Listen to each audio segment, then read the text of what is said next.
Haven't been as concerned with young people. They seem to be pretty resilient. What's the updated information on how it's affecting kids? There's not a single experience around the world of a child under 10 dying from this virus. Okay. That's great news. Wow. For the first time this weekend, there was a child born of a mother who had coronavirus, and the child tested positive later on. But historically, we didn't even see that. So pregnant women also seem to be doing okay in terms of passing it down to their fetus. So I feel pretty good about children. The problem is that they get the virus and you don't know it. And this is carry it. They carry it. And there are a fair number of people who don't have significant symptoms. I interviewed a woman yesterday who had no symptoms. Idris Elba, my boyfriend in my head, doesn't have any symptoms. I mean, I'm sitting right here, and he's also my boyfriend. So you don't know, and a lot of people are pre-symptomatic. You know, it's a 5-day incubation period, we believe, so you might be sick, spewing virus on the 3rd day, but not so symptoms. And the worst part of this is there are people who, after they recover, continue to spew virus for weeks afterwards, and they don't know it. So we're not sure how long the quarantine, but 2 weeks is a good starting point. And you know, we were talking at the break. Volunteers in Seattle got the first doses of a trial vaccine for COVID-19. What do you know about that? A lot about it. There are a couple companies competing right now. Thankfully, many were going to get successful solutions.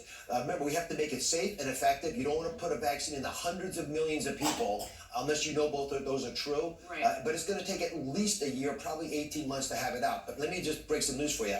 I am stunned at the advances we're making looking at the repurposing of already existing drugs, because this is an RNA virus. It's not that dissimilar from Ebola or from AIDS. HIV. So the drugs that work for those conditions may work here. There's an old malaria drug that seems to be effective, maybe even prophylaxing for healthcare workers, for example. Yeah. So it's not just that we have to wait for a vaccine. Every day we don't get sick, the medical community gets better at saving the lives of people by delaying the virus's growth or treating the complications of it.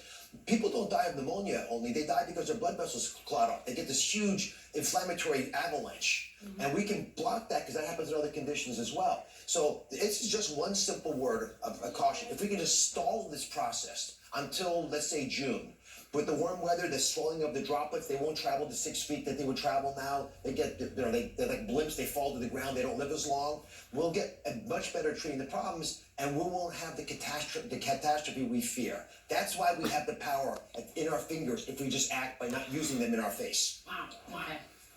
Oh, okay. Well, that's Very helpful. thank you very much. Yeah. I'm like, Yeah. made me feel a little better. All right.